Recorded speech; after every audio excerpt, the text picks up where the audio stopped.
Vamos hoy, hermanos, a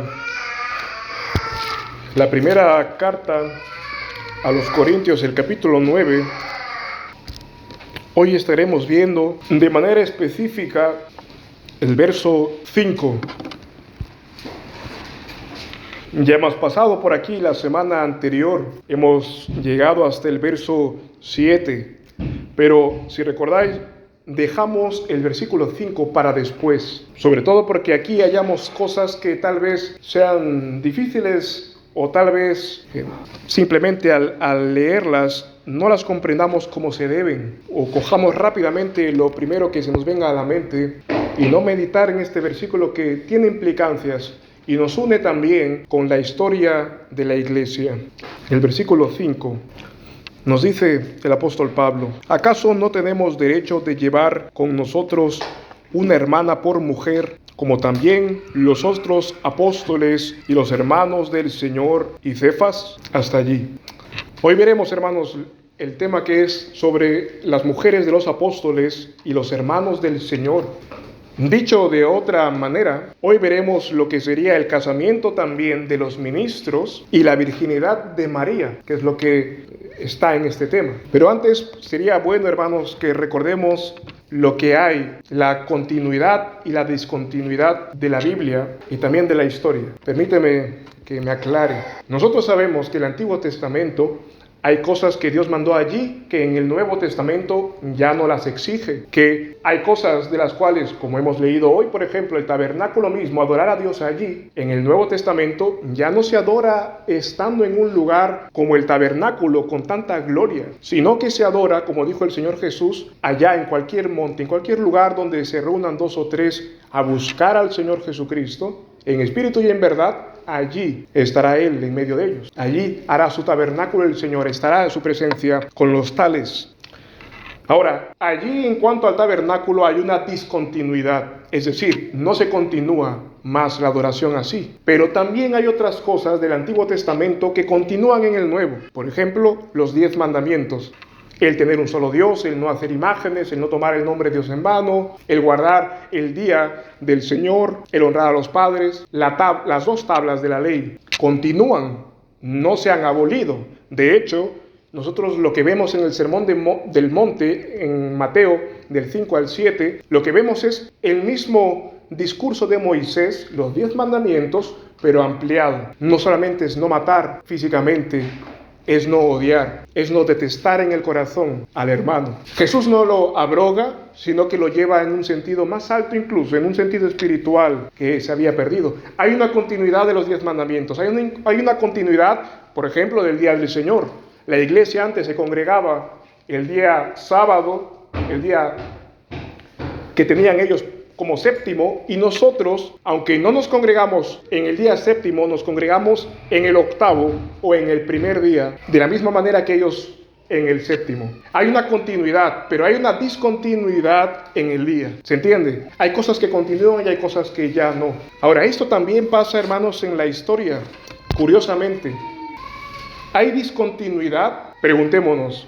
Entre la iglesia antigua, la iglesia de los padres de la iglesia de los primeros siglos y la nuestra, ¿habrá alguna discontinuidad? Hay algunas cosas ciertamente que han discontinuado, que no se han, que se han cortado, pero algunas de ellas no porque la Biblia lo haya cortado, sino porque el hombre ha querido cortarla, ha querido echar para atrás toda su historia y no unirse a ella.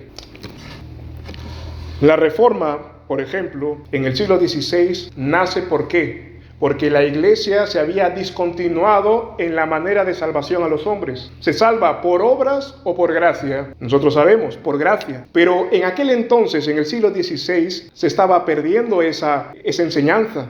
La iglesia lo había cortado. La iglesia católica romana estaba afirmando que la salvación era por obras.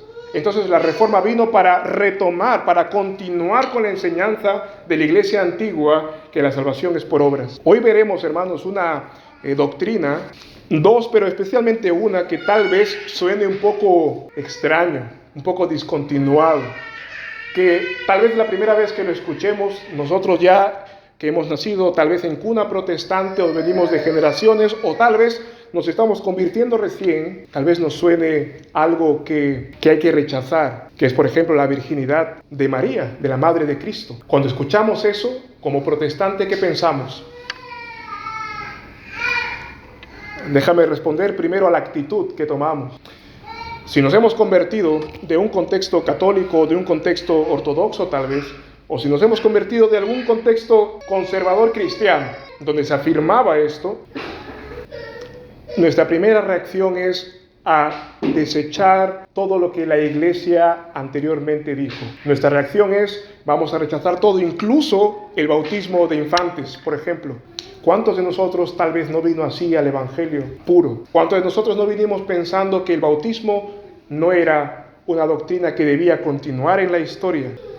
¿Y cuántos de nosotros tal vez entendemos ahora sí que el bautismo no debió haberse descontinuado? El bautismo debió haber continuado porque se trata de un bello símbolo del pueblo de Dios, de que nuestros hijos se pertenecen al Señor. Y como decía el pastor Jorge en aquella vez que vino, que el bautismo dado a los niños no es otra cosa sino el derecho de Dios de decirle a su pueblo que era suyo. Los niños reciben el bautismo de Dios como la iniciativa de Dios para darles sus promesas y su camino abierto a Cristo. Si ellos son contumaces y se van de allí, ya es otra cosa, pero el camino está abierto en el bautismo por Dios. Ahora traigamos a la memoria lo que pensábamos del bautismo, hermanos. Recordemos esta actitud, tal vez recalcitrante, tal vez que nos escocía de solamente escucharlo, ahora con la virginidad de María. ¿Qué pensamos? Bueno, sé que tal vez la misma actitud puede florecer nuevamente con esto. Pero hoy quisiera que pasemos por este texto, como decía el apóstol Pablo, ninguna cosa de la palabra de Dios he rehuido a dar, y que Él mismo en este texto y con los demás pasajes del Antiguo y el Nuevo Testamento, veamos si es algo que debe haber descontinuado o no, y qué significa. Para nuestra tranquilidad, voy a adelantarme un poco. El confesar o el sostener que María fue virgen antes y después no la hace a ella alguien a la cual debamos orar, a la cual debamos glorificar como a Dios. Ella también fue pecadora, ella también tuvo que lidiar con su pecado. Ella no era más que una simple mortal, pero con un privilegio muy grande, que era tener al Hijo de Dios en su vientre. Pero veremos, hermanos, ahora en nuestro texto, y espero que me escuchen de buena gana. Primero veamos lo que dice aquí el apóstol Pablo en 1 Corintios 9, el verso 5. Lo primero que el apóstol cita aquí, el derecho que cita aquí, es sobre tener mujer. Dice él, ¿acaso no tenemos derecho de llevar con nosotros una hermana por mujer, como también los otros apóstoles, los hermanos del Señor y Cefas? ¿Qué estaba reclamando el apóstol Pablo aquí? El hecho de casarse, tomar a una esposa. Pablo dice, ¿acaso yo no puedo hacerlo? ¿Acaso tengo una prohibición para hacerlo? ¿No podría yo casarme como el resto de consiervos míos? Esto nos habla claramente de que los apóstoles tenían esposa, pero también que los ministros después de ellos estaban tan habilitados como ellos para casarse, para tener mujer, para tener un hogar. Hemos visto varios de estos argumentos, no me voy a detener demasiado, solamente voy a repasarlo casi por encima, porque ya lo hemos tocado incluso en esta epístola. 5 argumentos bíblicos muy rápidos y brevemente. El primero, hermanos, es la institución divina del Señor. ¿Cuándo se fundó el matrimonio? Esa unión gloriosa del hombre y la mujer. ¿Antes de la caída o después de la caída? ¿El matrimonio fue un remedio o siempre estuvo en el plan de Dios? ¿Cuándo se fundó el matrimonio? Antes de la caída. Antes de que Adán cayera, le dio a él a una mujer. Eso lo vemos en Juan 1:27, allí lo crea al hombre, a la mujer, y dice que es bueno en gran manera en el versículo 31 de Génesis capítulo 1, estoy hablando. Todo lo creó bueno en gran manera y se incluye el matrimonio. Ahora, fijémonos que todo lo creado o instituido antes de la caída ha de restaurarse o ha de ser vigente siempre. La institución divina del matrimonio, la comunión con Dios, el día que Él apartó para sí, fue en ese momento de la creación. Por eso se guarda aún hoy, porque es permanente el día del Señor, el señorío del hombre. Le dice luego Pablo a los corintios que el hombre es cabeza de la mujer. ¿Por qué? Porque lo creó. En el mero principio estaba allí ya ese diseño. Entonces, lo prelapsario, lo que es antes de la caída, tiene una vigencia permanente. Tan importante es, hermanos, el hecho de la institución del matrimonio, que fíjate que no solamente está en la creación, sino que también ocupa por lo menos 3 mandamientos de las tablas de la ley de Dios. El quinto, honrar a los padres. El séptimo, de no ser infiel a la mujer de nuestra juventud, como dice, por citar otro texto, de no caer en adulterio. Y también el 10º, de no codiciar la mujer del prójimo. Fíjate si es importante la institución del matrimonio para el Señor, que no solamente en el momento de la creación, sino en el momento que da su ley eterna, es importante, es vigente.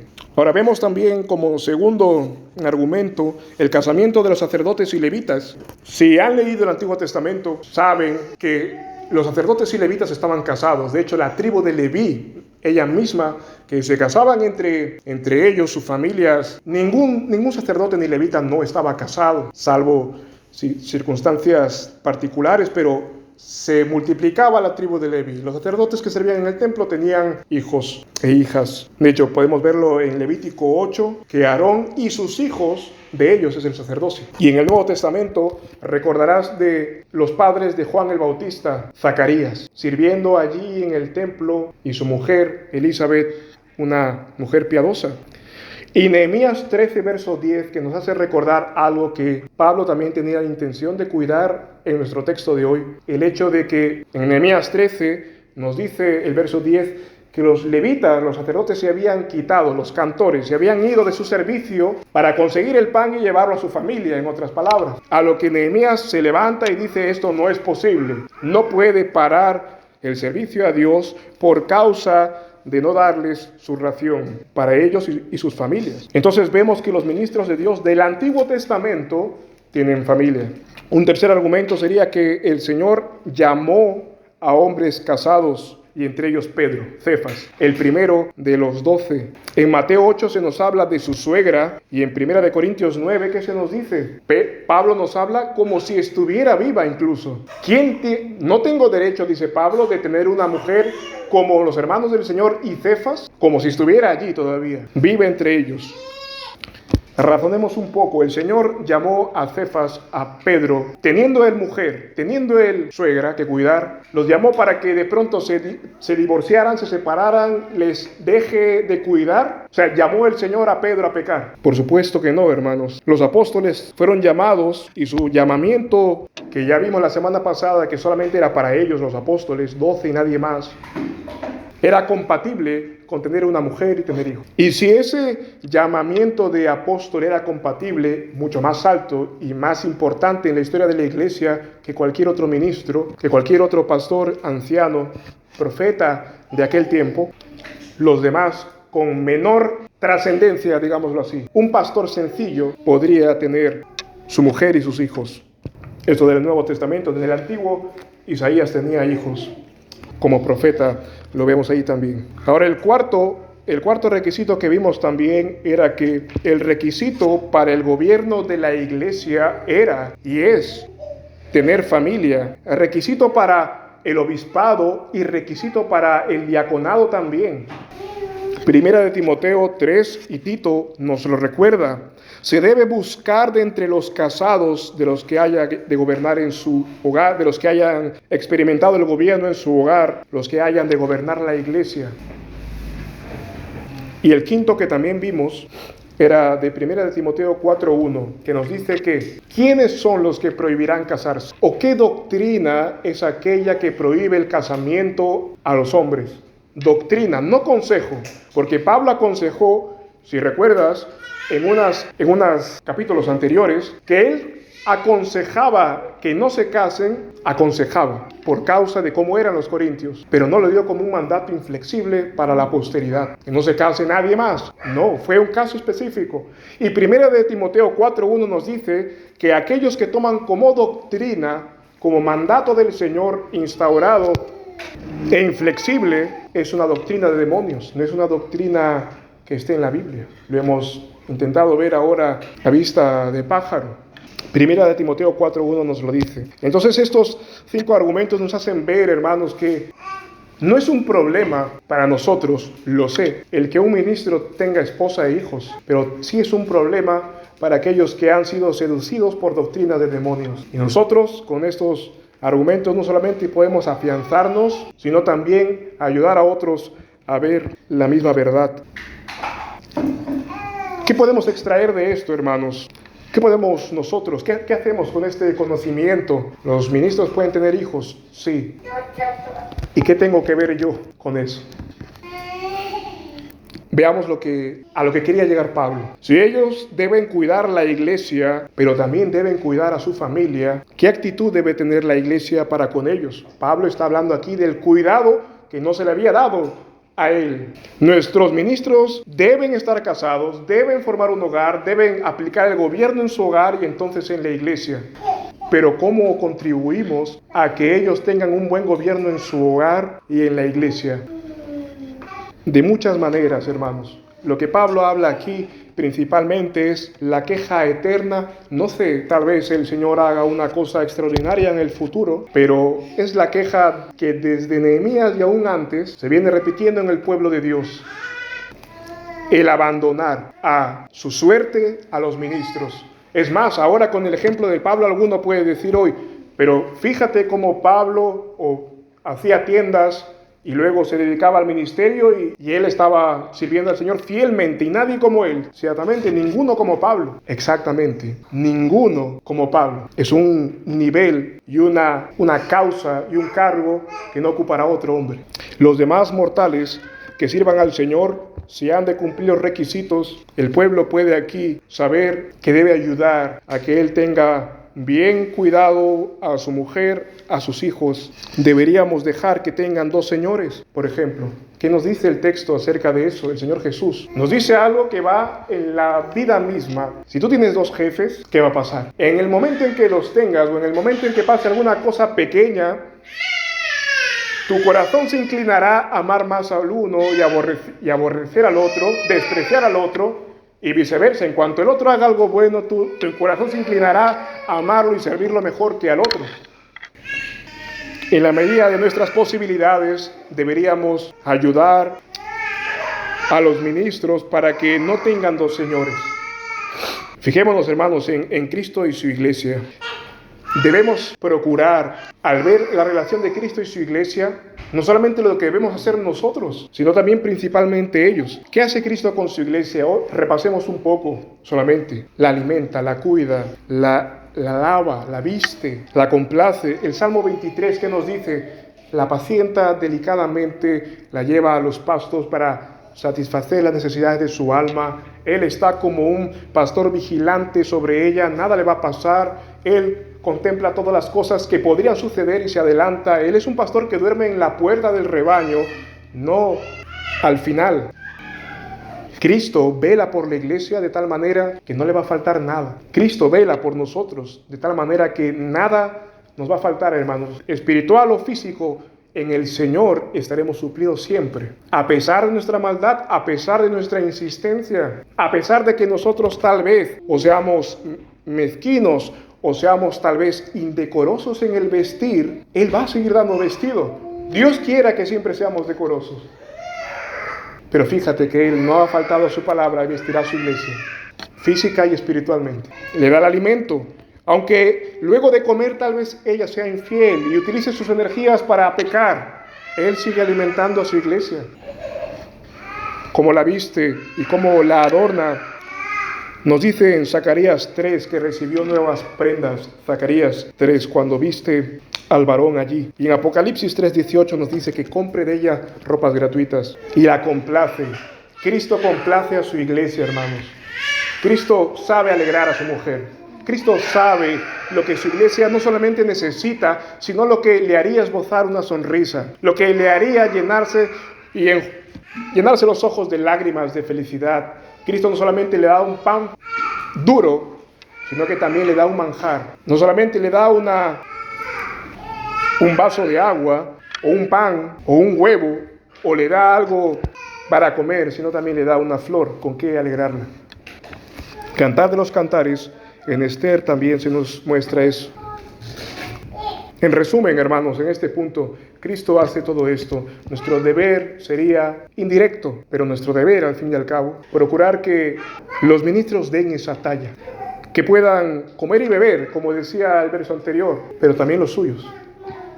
Tendríamos que apoyar en cuanto sea posible, que puedan también ellos hacerlo con gozo y con entrega total. Fijémonos que en la medida en que los ministros de la Iglesia del Señor no solamente no tienen dos señores, sino que también no tienen cuidado de su ración diaria, de su ración, como dice Nehemías, ellos harán más la obra que se necesita. Ahora eso, hermanos, en cuanto a el derecho de los apóstoles a llevar mujer y por tanto los ministros también. Ahora veamos lo que decíamos al principio. Nos dice allí los hermanos del Señor. Esto ineludiblemente nos da que pensar. Los hermanos del Señor se está refiriendo a hermanos biológicos del Señor Jesucristo, hermanos de sangre que compartieron padre y madre como progenitores. Está hablando eso el texto. Si respondemos en nuestro celo, en aquel mismo celo que negaba el bautismo de infantes, diremos, obviamente sí, creemos que por todo lo que dice la Biblia, y lo veremos ahora, cada vez que habla de eso, habla de hijos biológicos. Cristo tuvo hermanos. No me vas a sacar de mi entendimiento.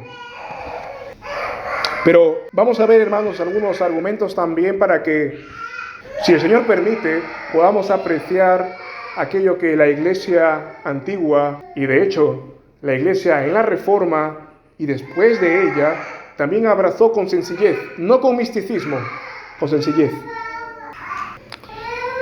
Hermanos del Señor, dice aquí, esta palabra hermanos. Vamos a ver 5 argumentos también en este lado. La palabra hermano.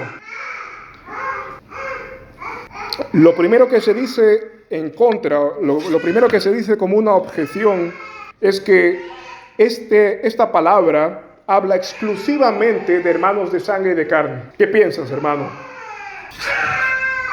Leíamos la semana pasada que en Génesis 14, Abraham llama a Lot de una manera particular. ¿Cómo le dice Abraham a Lot? Vamos rápidamente a Génesis 14, verso 14. De hecho, este fue el versículo con el que cerramos la semana anterior.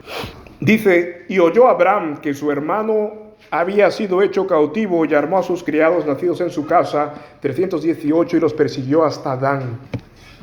¿Quién no ha leído Génesis y sabe, y no sabe, mejor dicho, que Lot era el sobrino de Abraham?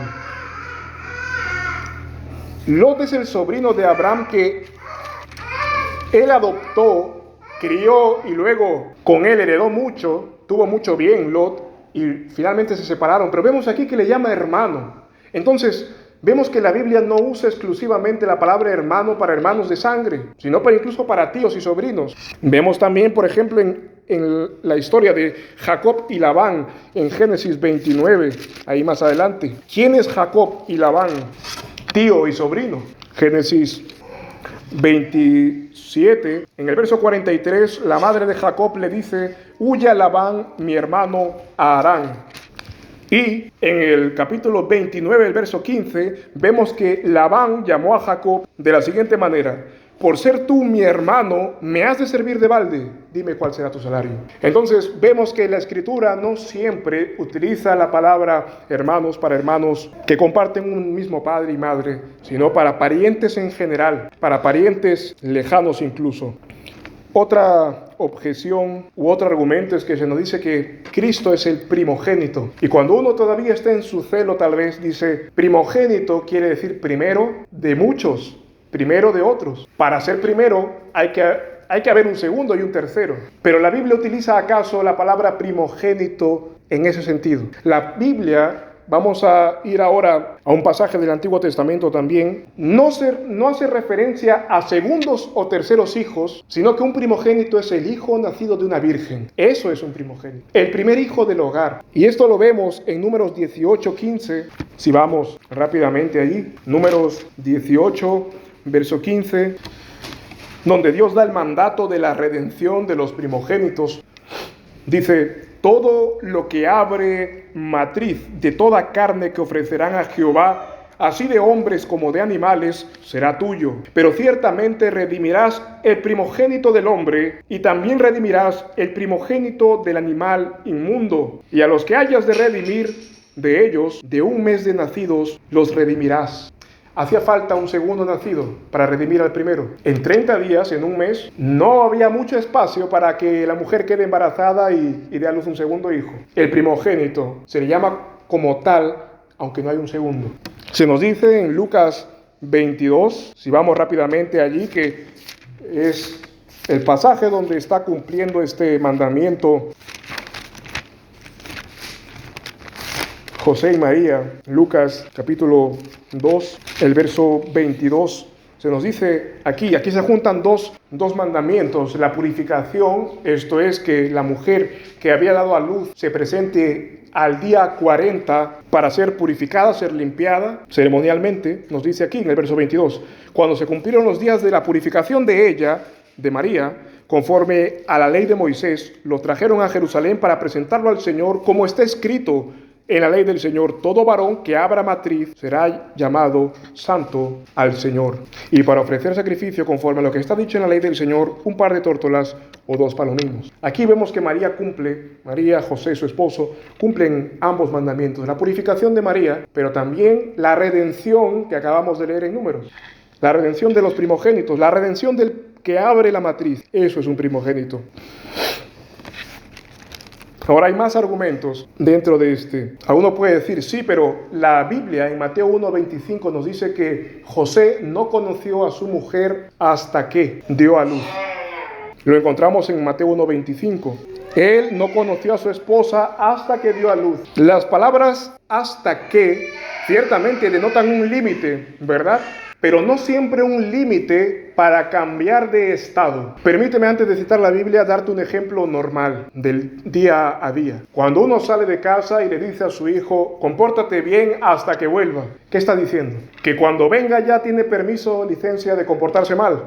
¿O está haciendo un énfasis que mientras él, el padre, no esté, el niño se comporte como si estuviese el padre? No está diciendo: compórtate bien hasta que yo venga, es que a partir de que yo venga ya puedes pecar. No está diciendo eso. Ahora nosotros vemos en la Biblia que el Señor Jesucristo va a poner a todos sus enemigos por estrado de sus pies, y Él reinará hasta que ponga a todos sus enemigos por estrado de sus pies. Y después de eso, ¿qué va a pasar? Ya no será rey. Vamos a 1 de Corintios 15, que aquí está este pasaje, el que estoy citando. 1 de Corintios 15, verso 25, nos dice: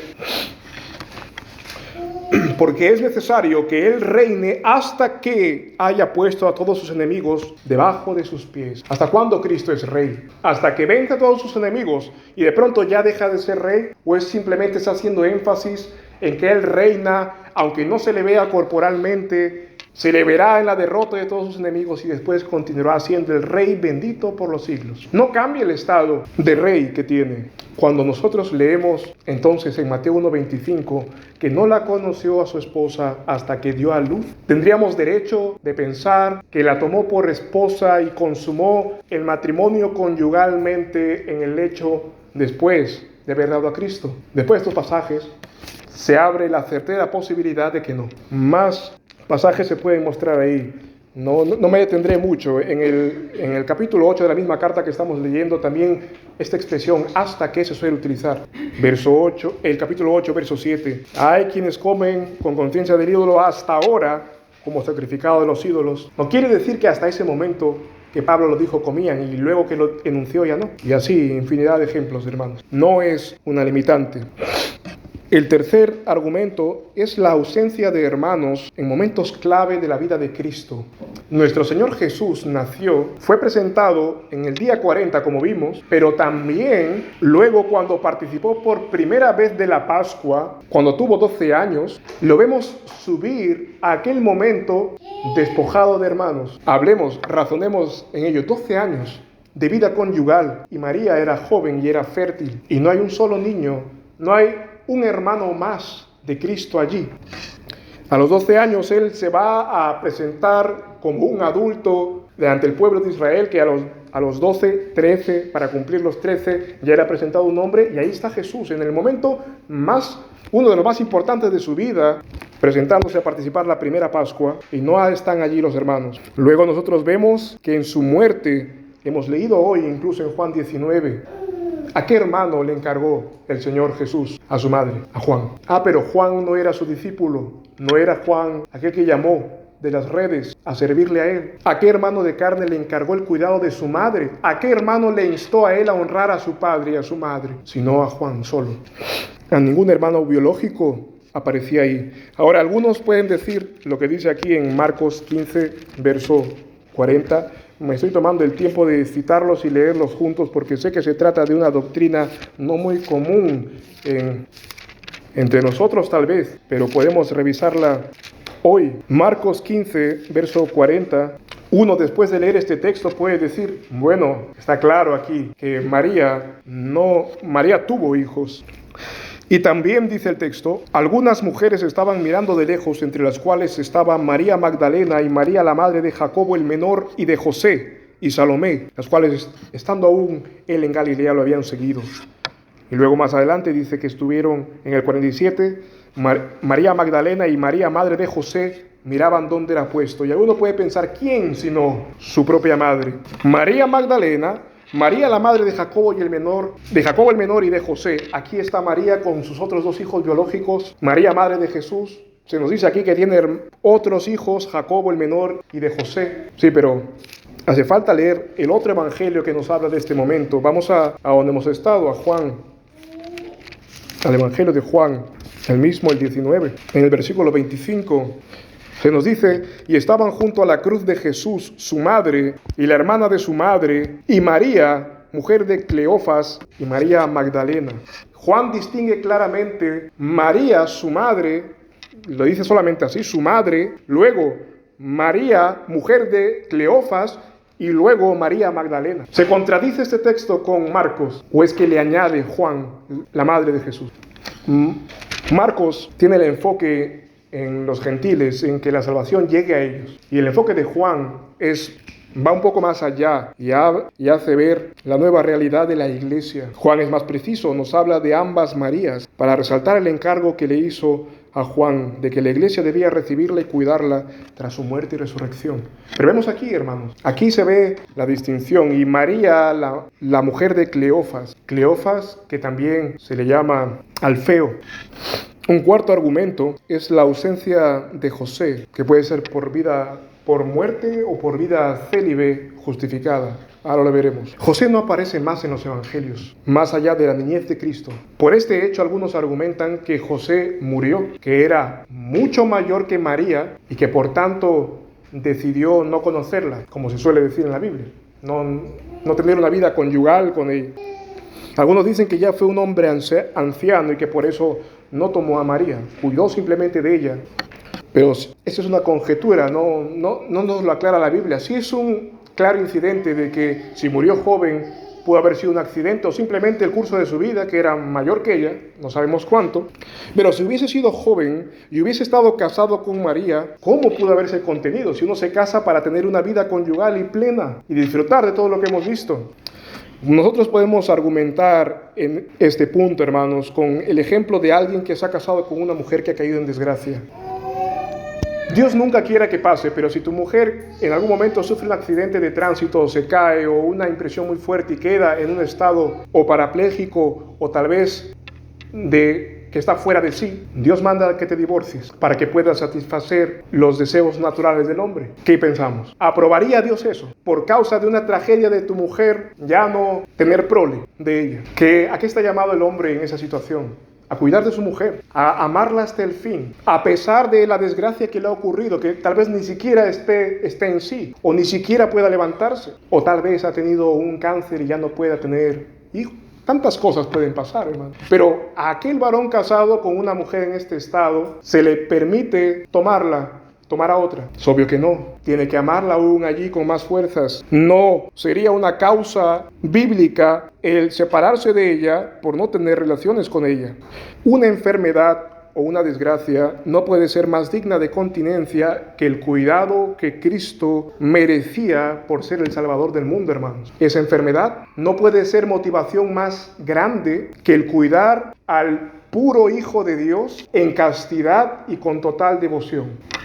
Se trataba del Salvador del mundo. Se trataba de el unigénito. No habían recibido en su hogar a cualquier niño. No habían recibido en su hogar a cualquier persona que otra vez podía ser encarnada. Estaban recibiendo en su hogar, bajo su humilde morada, al Salvador. Ellos solamente ofrecieron tórtolas y palominos, pero ellos recibieron un don tan grande y que tal vez esa pobreza de la que tenían les hizo ser conscientes de lo privilegiado que eran y la mayor devoción con la que debían cuidar a este niño. María pudo haberse dedicado por entero al cuidado de su hijo y José también, sin estar juntos por la gran comisión que se les había sido encomendada. Guardar puro al Hijo de Dios, el Salvador del mundo, sin pecado, sin mancha, ni de ojos, ni de pensamiento, ni de nada. ¿Cabe esa posibilidad? ¿Cabe la posibilidad de que un hombre esté dispuesto a no tocar a su mujer por un accidente? Sí. ¿Cabe la posibilidad de que un hombre esté dispuesto a no tocar a su mujer porque ha sido escogida para dar a luz a aquel que salvaría a la raza humana? ¿Qué es más solemne? Cabe perfectamente esa posibilidad. Un quinto argumento es la singularidad de Cristo, hermano.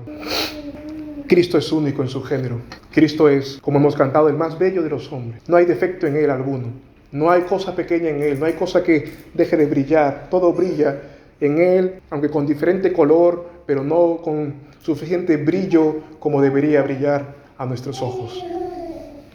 Él es único. No habrá jamás, y esta creación no gozará de ver un milagro mayor que la encarnación de Cristo. Él fue único, lo sabemos, lo veremos solamente en tres cosas. La primera es la profecía antigua cumplida de Isaías. ¿Cómo sabemos nosotros que iba a nacer de una virgen? Porque Dios lo dijo en Isaías, el capítulo 7, verso 14. Vamos allí rápidamente. Isaías 7, verso 14, nos dice: por tanto el Señor mismo os dará señal. He aquí que la Virgen concebirá y dará a luz un hijo y llamará su nombre Emmanuel, Dios con nosotros. Era bien sabido, hermanos, que debía nacer de una mujer virgen, porque así lo dijo el Señor. Esto era un hecho insólito. Nunca en la historia ha habido ni habrá jamás tal concepción y tal alumbramiento. Dios iba a traer a un hombre que no tenía progenitor humano para indicar que Él era el padre de ese niño concebido. Él mismo, directamente. La primera persona de la Trinidad era su padre. Eso significa que sería humano y divino. Lo segundo que podemos ver aquí en este punto es la particularidad también en cuanto al primer hombre, varón y mujer, y Cristo. Adán, en el Génesis, pensemos en la formación de él, hermanos. Adán es el hombre que no tuvo padre, y María, la mujer que no fue concebida, no se desarrolló en el vientre de una mujer, sino directamente de la costilla de Adán. Cristo, el que iba a inaugurar la nueva generación, la nueva creación, fue completamente diferente, concebido sin hombre, pero por medio de una mujer. No solo el primer hombre, Adán, tuvo una aparición en el mundo extraordinaria, sin padre, sino que Cristo también de una manera extraordinaria apareció en el mundo. Solo dos personas han aparecido en el mundo de manera extraordinaria: Adán y Cristo, sin padre. Él sin padre también. Uno introdujo el pecado en el mundo y otro introdujo la salvación. Un tercer punto y último, hermanos, sobre este punto, es lo que encontramos en Ezequiel 44, que es una alusión que tal vez requerirá que nosotros podamos detenernos más, estudiarlo tal vez con otros teólogos que han pasado por este tema, pero en Ezequiel 44, el verso 2, se nos habla de la puerta de Dios. Y yo quiero que te fijes en la relación que tiene este capítulo con la virginidad de María. Ezequiel 44.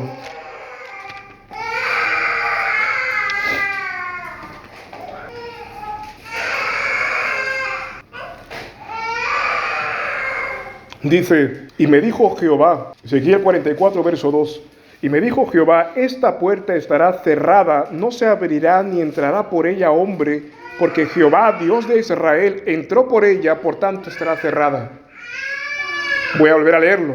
Y me dijo Jehová, esta puerta estará cerrada, no se abrirá, ni entrará por ella hombre, porque Jehová, Dios de Israel, entró por ella, por tanto estará cerrada. El texto nos revela claramente, hermanos, que la puerta por la cual Dios cruzó, esa puerta no se volvería a abrir, se cerraría para siempre. Dios está mostrando que Él tiene el derecho exclusivo del uso de algo para sí, por el mero hecho de que su presencia pasó. Fíjate, la presencia de Dios pasó y se reservó esa puerta para Él. Ahora pensemos un momento, hermanos, en el vientre de María. No solo pasó la presencia de Dios, la cubrió el Espíritu Santo, pero concibió allí al Hijo de Dios. No solamente pasó, estuvo 9 meses allí, gestándose. Habrían razones suficientes para pensar que esta puerta también se cerró, como recordatorio de que Dios estuvo allí de una manera única y exclusiva. No es por la grandeza de la puerta, es por la grandeza de quien estuvo allí, de quien pasó por allí y en este caso de quien se gestó allí. Se enfatiza en Ezequiel 44 que esa puerta se cerró solamente para darle la gloria a Dios, no a la puerta en sí. Si decimos que María luego permaneció virgen, no fue para enaltecerla a ella, sino para recordar quién había transitado por allí, quién hizo de ese cuerpo humano una habitación para su Hijo. Un sexto argumento histórico, muy rápido. ¿Quiénes dicen esto, hermanos? Lo digo yo con todos los versículos que he citado. No, lo confiesa, mejor dicho, la iglesia antigua. Entre ellos tenemos a Atanasio. Hablo de cristianos, pastores, obispos de los primeros siglos: Atanasio, Cirilo de Alejandría, Basilio de Cesarea, Ambrosio, Jerónimo, Agustín. Y también estoy hablando de los primeros siglos, pero también en el siglo XVI, allá en la Reforma, si nos saltamos hasta ahí, Martín Lutero, Juan Calvino, Zwinglio, y después de ellos también William Perkins, Wilhelmus Abrakel, entre otros. Ya es deber de cada uno buscar lo que dijo cada uno de estos hombres. Lo puede hacer en casa tranquilamente, aprovechar hoy el día del Señor para corroborar que si os he dicho una gran mentira o he dicho una gran verdad, he intentado recuperar, que no hagamos un corte con la historia de la iglesia, sino que creamos lo mismo que aquellos cristianos que algún día veremos en el cielo, porque allá ellos no han muerto, sino que nos esperan, por decirlo de alguna manera, y nos uniremos a ellos. Ahora, esta doctrina no es una doctrina cardinal, es decir, no es una doctrina por la cual un hombre se vaya a perder eternamente en el infierno, si lo cree o no lo cree. Calvino dijo que no se puede hablar mucho más de detalles, es decir, aunque él creía que María había permanecido virgen, decía que no era una doctrina por la cual debería haber enemistad en el pueblo de Dios. Debería haber una contienda ardiente por eso, porque a partir de eso se van a comenzar a establecer fábulas como que María hizo un voto de castidad y luego la ridiculez de casarse. No tiene sentido decir eso, que María hizo un voto de castidad, por ejemplo, antes de casarse, o que luego José decir que tuvo hijos antes de su primer matrimonio es una conjetura. Pero Calvino dijo que, aunque él creía que María era virgen después del matrimonio era por razón del Hijo de Dios que había pasado allí. Es un reconocimiento de que María fue una simple mortal humana como nosotros, pero que tuvo allí al ser más grande de toda la historia. Cuando nosotros afirmamos eso, no estamos engrandeciendo ni haciendo divino a un ser mortal como nosotros, María. No estamos diciendo que a partir de ahora se le considerará sin pecado, a partir de ahora se tendrán que elevar oraciones a ella, a partir de ahora se tendrá que dar un lugar a la misma altura de la Trinidad. No, se está diciendo simplemente que el Hijo de Dios se formó en una simple mortal, pero preciada por Dios, como lo es cada uno de sus hijos. Yo sé que nuestro celo, después de haber sido católicos tal vez, o ortodoxos, o tal vez de simplemente haberse convertido al cristianismo bíblico, tal vez puede causar rechazo de entrada, pero fijémonos, hermanos, que si observamos con tranquilidad en las Escrituras y vemos que esto también ha creído toda la Iglesia, podemos cuestionarnos primero, antes de cuestionar a la historia de la Iglesia y a lo que está aquí en la Biblia, si hacemos bien tal vez en ser reacios a cualquier cosa que nos recuerda al catolicismo y decir, ya no, esto no es más conmigo, esto no me enseñaron a mí. Yo creo que el haber meditado en esto nos hace recordar que aún hay cosas que necesitamos aprender, o tal vez aprenderlo de una mejor manera. En la Iglesia Católica se enseña que la Virgen María es Inmaculada Concepción, es decir, que ella no tenía pecado y que por tanto Cristo tampoco tenía pecado. Hay dos seres que no han pecado, María y Jesús, en la vista de ellos. Pero nosotros sabemos que María era una mujer que también tenía pecado y necesitaba ser salva por aquel que engendró en su vientre, cuidó y dio su vida. Y en eso terminaremos, hermanos. Nos detenemos en esto para intentar abrir nuestra mente a la palabra de Dios y reconocer hoy que nos falta aprender mucho, tal vez. Que nos falta ver que todo a la primera vista podemos juzgarlo como malo. Pero así también alguien puede juzgarnos como nosotros juzgamos la doctrina. Puede vernos y escuchar algo de nuestras vidas y decir, esto no es así. Lo mismo podemos hacer nosotros con la palabra de Dios, con algo que se enseña de la palabra de Dios. Espero que no, porque eso, como bien saben, es ofensivo. Pero esto que nos ayude a poder ver la palabra, estudiarla más, antes de criticarla, o antes de criticar tal vez sin fundamento o sin entender completamente la posición de otros. Para terminar, hermanos, ¿a qué nos puede llevar este conocimiento? Saber que María fue virgen, o mejor dicho, que se entregó al cuidado de su hijo, de tal manera que dejó su vida aparte y se entregó a él. Que debemos nosotros hacer como María, en el estado en que ella fue llamada, en ese estado permaneció. El apóstol Pablo dice eso, en el estado en que el hombre se ha llamado, en ese permanezca. María fue llamada en ese estado, al igual que los apóstoles, casado, y se mantuvo allí y amó al Señor con todas sus fuerzas, abrazando el llamado en el estado que recibió. Debemos amar a Cristo en el estado que Él nos llama y permanecer en ese estado sin apuro, sino con contentamiento.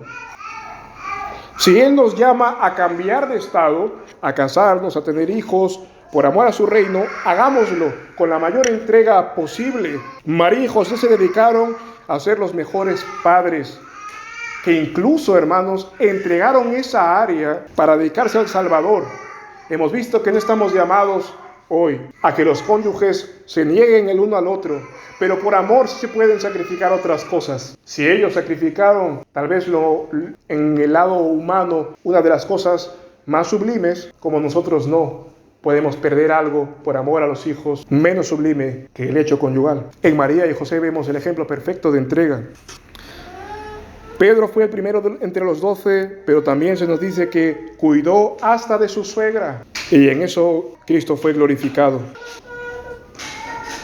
Que el Señor nos permita, hermanos, tener un amor sacrificial por el reino de Dios, teniendo cuidado especialmente de los que Dios nos ha dado para cuidar.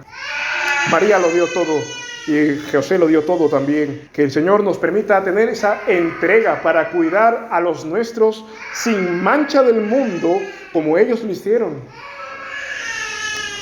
Vemos en ellos que cuidaron al Salvador con total entrega, para que ningún pensamiento de pecado se asomase en la mente de Cristo siendo un niño. Hemos nosotros de tener menos cuidado. Hemos de nosotros permitir que nuestros hijos pequen o que los nuestros pequen, cuando María y José dieron su vida para que ellos no pecaran jamás, para que Él no pecara jamás. Que el Señor nos ayude, hermanos. Él nos va a asistir en todo lo que queramos hacer por su reino, para la alabanza de su Hijo, y nos dará, por supuesto, todas las cosas que necesitamos y más.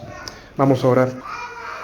Padre Santo, aquí estamos, Señor, por tu bondad, por tu misericordia, porque podemos detenernos en tu palabra, Señor, y tal vez aprender mucho de ella, tal vez cosas que antes ignorábamos, o tal vez cosas que pensábamos antes que no eran conforme a tu verdad, o que era cosa torcida, o tal vez cosa mala. Permítenos hoy, Señor, poder venir humildemente ante tu palabra y decir: Señor, necesitamos aprender de ti.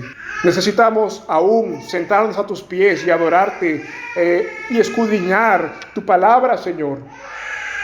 Enséñanos en esta mañana y haznos entender por medio de esta doctrina, que aunque no sea cardinal, que aunque tengamos hermanos que morirán en Cristo creyendo que Jesús tuvo hermanos biológicos, esa no es una doctrina que tal vez nos aparte de la salvación, Señor, pero permítenos, al haber visto hoy esto a detalle, el ser humildes ante ti, el ser pacientes para aprender, el retomar el interés por tu palabra y escudriñarla como el tesoro que ella es, y poder amarte como tú eres digno de ser amado, porque tú nos has amado primero y a tu bendito Hijo nos diste sin escatimar ni una sola sangre de Él. Ayúdanos, oh Señor. Por amor de tu nombre, te pedimos perdón y te pedimos la ayuda también para seguir conociéndote hasta que te veamos cara a cara y ninguna duda haya, y tú, Señor, seas el único que nos llena y nos satisface